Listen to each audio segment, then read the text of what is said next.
अस्सलाम वालेकुम स्टूडेंट्स, कैसे हैं आप सब लोग। उम्मीद है आप सब लोग खैर खैरियत से होंगे।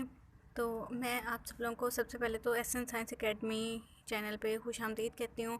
तो चलिए जो आज का टॉपिक है हम उसका आगाज़ करते हैं। तो जो हमारा आज का टॉपिक है वो है रेस्पिरेटरी सिस्टम।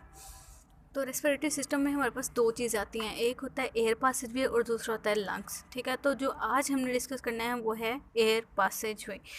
ये बहुत ज़्यादा आसान टॉपिक है। ये मैंने एक डायग्राम ड्रॉ किया आप लोगों के लिए, इंशाल्लाह आप लोगों को देख के समझ आ जाएगी।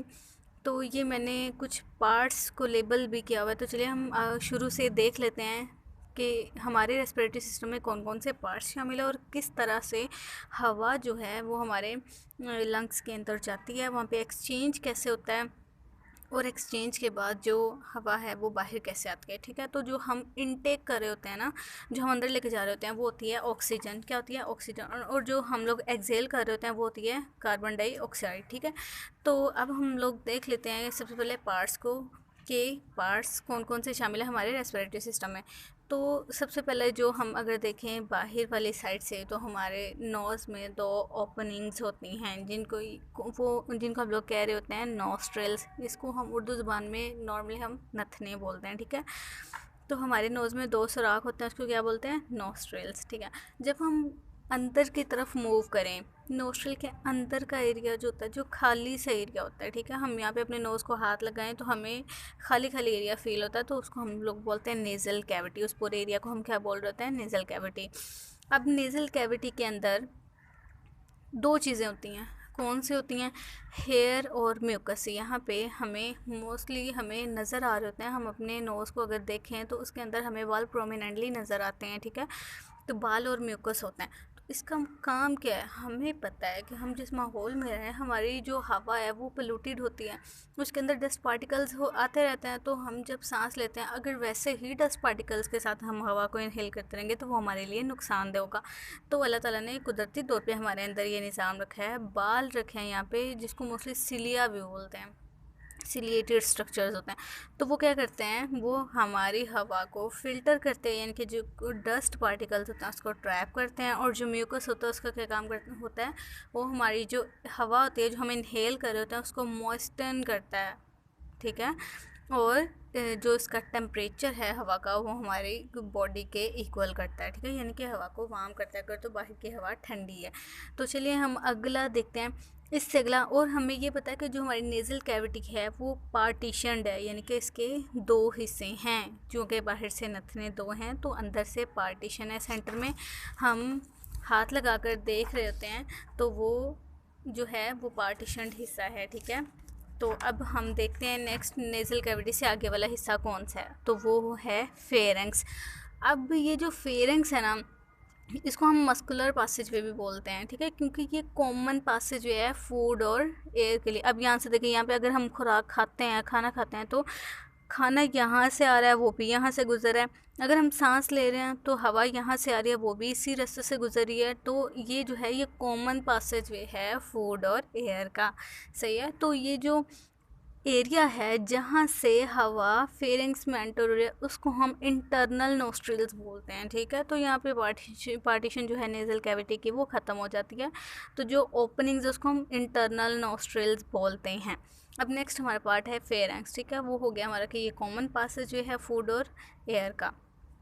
अब आगे हम आ जाते हैं फेरेंक्स का से आगे वाला पार्ट जो है वो लेयरेंक्स है। इस वाले हिस्से को हम लोग बोलते हैं लेयरेंक्स। सही है, इसके अंदर दो चीज़ें आती है, एक होती है ग्लॉटिस और एक एपिग्लॉटिस।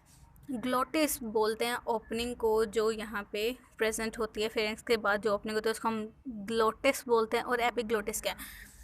अब हमें पता है कि देखें, हम यहाँ से खाना खा रहे हैं, अगर यहाँ पे डायरेक्ट ऐसे इसके ऊपर हमारी रेस्पिरेटरी कैनाल को कवर करने के लिए कोई ना हो कुछ तो वो क्या होगा कि खाना जो हम खा रहे हैं खुदा ना खासा वो इसमें हमारे रेस्पिरेटरी कैनाल में एंटर हो जाए।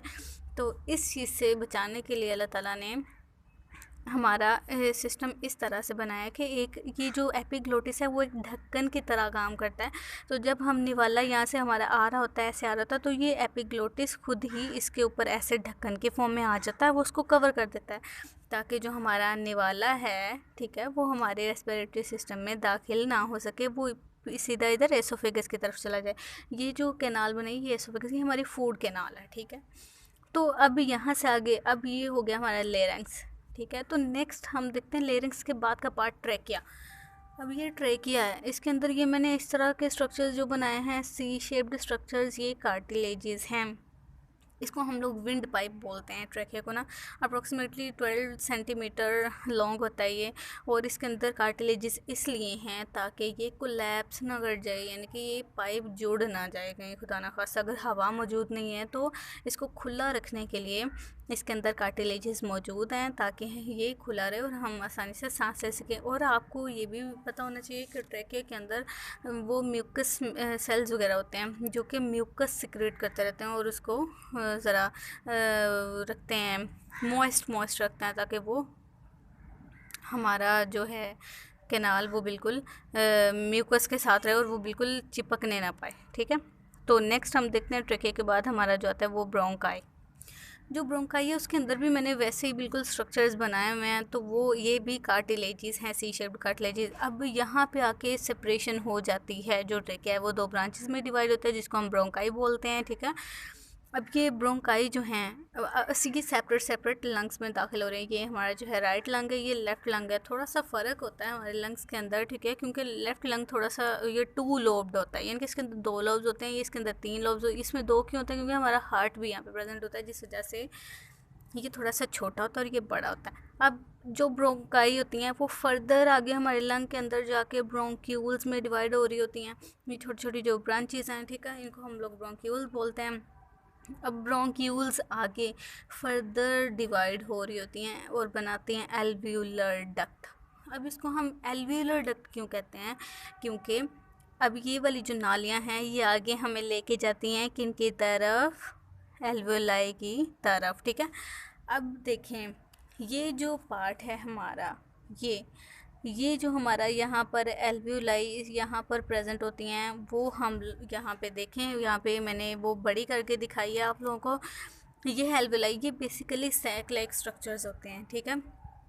अब ये इन सैक लाइक स्ट्रक्चर्स का काम क्या है? यहाँ पे आके हम चूँकि बाहर हवा से ऑक्सीजन को इनहेल कर रहे हैं, ठीक है, तो वो जो ये जो होती हैं सिंगल सेल्ड होती हैं, ठीक है। तो अब इनके साथ ये जो ब्लड वेसल्स होती हैं, जैसे मैंने लेबल किया हुआ है, वेन्यूल है, आर्ट्रियोल है। जो आर्ट्रियोल है यहाँ पे डीऑक्सीजनेटेड ब्लड लेके आ रही है हमारे हार्ट से, और वेन्यूल जो है वो ऑक्सीजनेटेड ब्लड लेके जा रही है हार्ट की तरफ, ठीक है। तो हम देखते हैं कि इसके अंदर इसके इर्द गिर्द कैपिलरीज़ हैं। अब क्या होगा, जो ऑक्सीजन हम अंदर लेके जा रहे हैं वो ऑक्सीजन क्या करेगी, यहाँ से ब्लड कैपिलरीज़ के अंदर चली जाएगी, और जो कार्बन डाइऑक्साइड हमारे ब्लड के अंदर मौजूद है वो हमारे लंग्स के अंदर आ जाएगी, ठीक है। तो इस तरह से एक्सचेंज होता है ऑक्सीजन और कार्बन डाइऑक्साइड का, ठीक हो गया। तो ऐसे ऐसे सबसे पहले एयर, मैं फिर से रिवाइज़ करती चलूँ कि एयर सबसे पहले हमारे नोस्ट्रल्स के ज़रिए नेज़ल कैविटी में आती है, उसके बाद हमारे फेरेंक्स में, फिर ट्रेकिया में, ट्रेकिया से ब्रोंकाई में, ब्रोंकाई से आगे ब्रोंक्यूल्स में, फिर एल्वियोलर डक्ट में, और फाइनली एल्वियोलाई में जब आ जाती है तो एल्वियोलाई में आके यहाँ पर एक फाइनल एक्सचेंज होता है हमारे गैसेस का। जो ऑक्सीजन होती है वो बिल्कुल जो, अब मैं यहाँ पे